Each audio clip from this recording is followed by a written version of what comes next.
바로 스타벅스 주식을 사면 나는 이데아도 뛰어넘고 스타벅스도 뛰어넘는 그런 창업가가 될 수도 있는 겁니다. 물론 모든 돈을 처음부터 스타벅스에 넣어도 되지만 제가 말하는 것은 창업을 통해서 내 근로소득보다 훨씬 더 큰 소득을 올릴 수 있고 스타벅스 배당 성장률보다 더 큰 소득 상승률을 일굴 수 있다면. 안녕하세요, 루지입니다. 부동산 주식 창업, 부주창에 대한 제 머릿속 생각을 공유하는 시간 갖겠습니다. 우선 부동산은 이 서울에 오른 주택 가격을 시장 참여자들이 받을 수 있냐 없냐 이것을 떠나서 이것을 살 수 있냐 없냐가 조금 더 중요한 시장이 되고 있습니다. 돈이 있어도 소명 이슈가 생기기 때문에 수도권으로 이동하는 사람들도 있고요. 그리고 돈은 조금 없지만 내가 이 수도권 부동산들이 치고 올라오는 걸 봤을 때 지금 서울이 기회다 라고 생각하는 분들도 대출 규제가 강하게 들어가다 보니까 망설이는 수요들이 생기고 있습니다. 그러다 보니 서울 마용성에서 수도권 남부지역 수용성으로 수요가 이동하고 그 수요에 맞추어서 수용성 가격에 버블이 조금씩 끼고 있습니다. 그런데 잘 봐야 되는 게 이 수용성이라는 곳이 과연 버블일까 라는 명제를 또 놓고 보면 그렇지 않은 곳도 많다는 거예요. 서울 북부 지역보다 훨씬 더 많은 일자리가 계속 생겨나고 있는 이 수용성 지역이 과연 앞으로 패러다임을 바꿀지 아니면 단순히 그냥 버블로 치부할지에 대해서는 조금 더 길게 보셔야 된다는 거죠. 지금 현 시점에서 이게 버블이다 아니다 라고 보기보다는 우선 조금 더 지켜봐야 되는 게 맞고요. 저는 수용성 지역 그리고 비조정 지역을 아직도 괜찮게 보는데, 다만 문제는 서울 도심부 즉 마용성보다는 비싸질 수는 없기 때문에 가격 갭을 잘 추적을 해야 돼요. 만약에 수용성 일부 신축 단지가 서울 도심부의 구축 단지보다 가격이 높아지는 물건들이 계속 많이 나오고 있다면 반대로 갈 필요가 있다는 거죠. 분명히 수용성도 좋지만 좋기 때문에 사람들이 수요가 몰려서 가격이 올라가서 서울 도심부 구축 단지보다 비싸지면 그때는 고려를 해보셔야 된다라는 거고요. 그리고 서울도 마찬가지예요. 지금 대출 제한으로 15억 기준으로 대출 컷이 되면서 애매하게 걸쳐있는 이 15억 구간들의 매물을 잘 보면 평수 확장해서 갈아탈 수 있는 수요도 분명히 잡아갈 수 있다고 보거든요.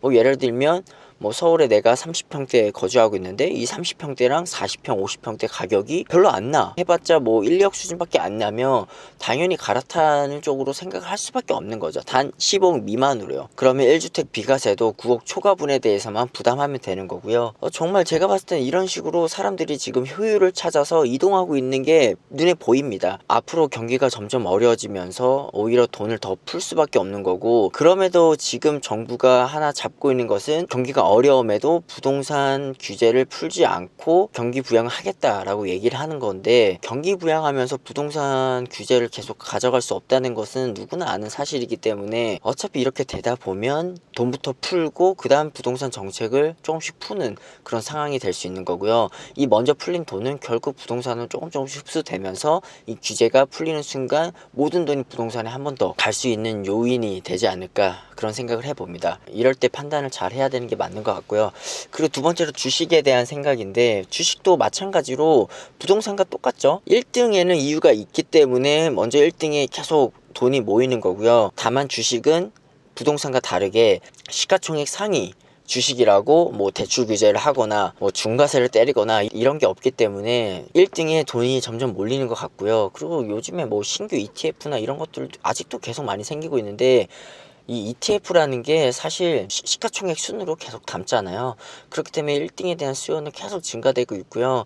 그리고 사람들이 이 불황일수록 똘똘한 한 채를 원하듯이 주식도 그런 식으로 돈이 몰리는 게 어찌 보면 당연한 순리라고 봅니다. 그래서 이럴 때 지금 1등이 더 치고 가는 것 같고요. S&P 500이랑 나스닥 지수가 사상 최고가를 쳤는데 결국 그 원인에는 대형주들의 상승이 한몫했다 라는 기사들이 나오듯이, 지금 당분간은 시가총액 상위 기업들의 돈이 조금 더 몰리지 않을까, 그런 생각이 요즘 들고요.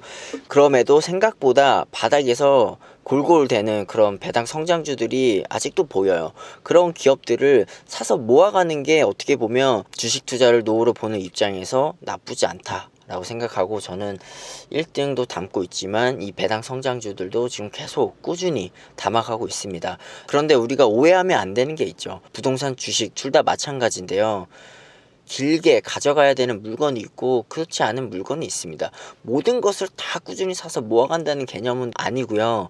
어느 정도 가격대가 치고 올라오면 실현을 해야 되는 기업도 있고 물건도 있다라고 생각을 해요. 만약 배당 성장주를 투자하는데 단기로 접근하면 분명히 이 배당 성장주들도 이 변동성이 있기 때문에 비쌀 때 사고 다시 쌀 때 매도하는 그런 분들이 나오지 않을까 싶어서 조금 조심스러운 부분도 있습니다. 이 배당 성장주는 뭐가 됐든 이 배당을 계속 성장시켜 주고 있기 때문에 이 주가 흔들림 상관없이 배당금은 올라가고 있잖아요. 이 인컴이라는 측면에 집중하시고 그냥 장기로 사서 모아가는 쪽으로 해야 됩니다. 만약 그런 생각이 없으면 그냥 배당 성장주 투자하시면 안 됩니다. 시간을 기다리는 투자이기 때문에 재미가 없을 수 있고, 그러다 보면 조금 더 자극적인 주식이 나오면 또 매도하고 또 글로 갈아타면서 손해도 보고 그러는 겁니다. 그런 식으로 배당 성장주에 투자할 거면 아예 안 하시는 게 맞다고 보고요. 정말 우려스러운 마음에 이 얘기 같이 껴서 드려봅니다.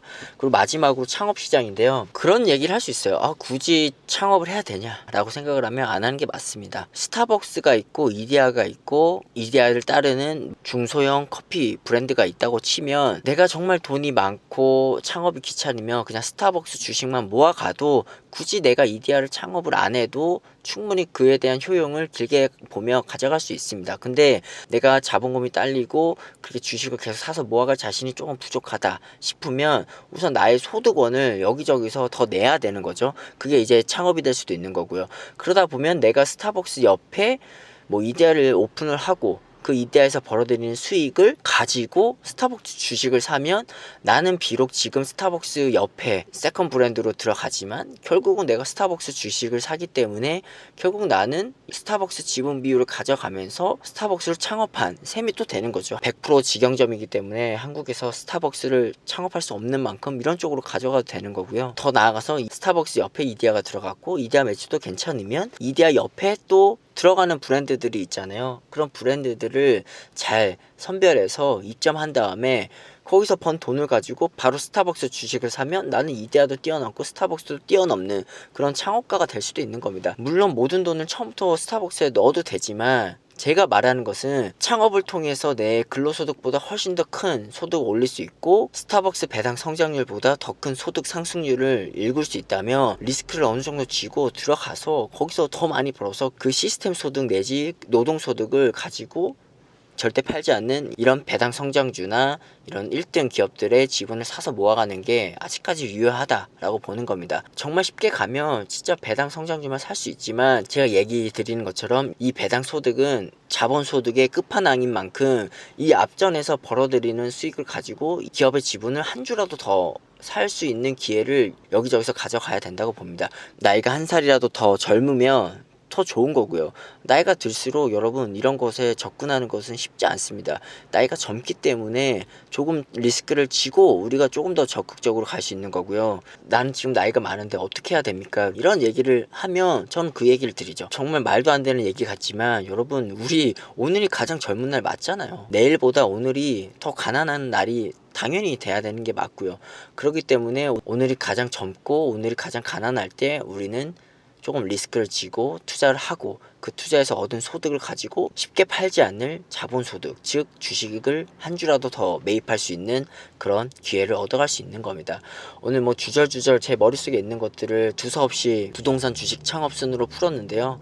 제 머릿속에 있는 생각들은 그냥 다 이런 생각이에요. 먼저 기회비용 측면에서 생각을 하고 어떻게 하면 기회를 더 가져갈지에 대해서 생각을 하고 지금 투자를 할 때 어떤 것을 고려해야 되고 사람들의 심리는 어떻고 결국 추구해야 되는 방향은 정해진 상태에서 조금 더 효율적으로 투자를 할 수 있지 않을까라는 그런 고민들이 계속 실타래처럼 머릿속에 연결되어 있는 것 같아요. 이것을 여러분에게 공유하면서 저도 한번 정리할 수 있는 거고요. 지금은 비록 말로 제 머릿속에 있는 내용들을 두서없이 풀었지만 또 이것을 잘 정리해서 텔레그램이나 뭐 블로그 구독자분들에게 또 공유하면서 이 뷰를 다 같이 가져가는 사람들이 많으면 결국은 이 테두리에 있는 분들은 다 잘 살 수 있을 거라고 저는 봅니다. 지금 우리이기 때문에 이렇게 재테크에 대해서 고민하고 뷰를 나눠가는 거지 이런 생각을 안 하는 분들이 여러분 90%입니다. 주변 한번 보세요. 정말 생각 없이 사는 분들 많아요. 그렇기 때문에 우리는 항상 기회가 있는 거고요. 그럴수록 조금 더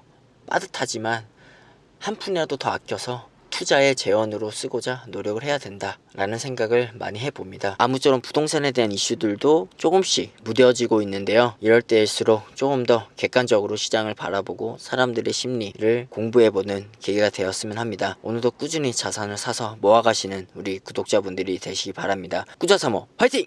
고맙습니다.